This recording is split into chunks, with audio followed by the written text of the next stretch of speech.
el sector apícola está en bancarrota, está en una situación límite al borde de la extinción y los motivos son el récord de importaciones de miel de terceros países ha hecho que los precios que le ofertan al apicultor caigan en picado y aparte la emergencia climática, el año ha sido desastroso, se ha producido un 50% menos de miel en toda España y hay un 50% de bajas.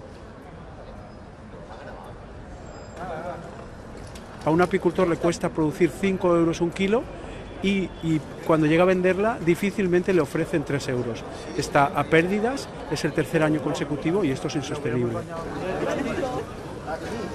Bueno, una situación muy delicada en el sector apícola porque tenemos una baja producción y tenemos una falta de respuesta ágil por parte de la Administración en ayudas directas como ha pasado en otras comunidades autónomas y por lo tanto se encuentra en una situación muy complicada en la cual es un momento importante que se tiene que revertir. Necesitamos unas ayudas directas para poder sobrevivir y un PDR igual que la tienen el resto de las comunidades autónomas. Porque el consumidor no puede descubrir que la miel que le están vendiendo es un cuento chino, es una miel que viene de terceros países de dudosa calidad y la miel de nuestros productores se está quedando en los almacenes. Esa miel no tiene nada que ver con la calidad de nuestros productores ni con las exigencias a nivel sanitario. Sin apicultura no hay alimentos, no hay agricultura, no hay biodiversidad y no hay vida en este planeta. Por eso somos vitales proteger a los apicultores y a las abejas.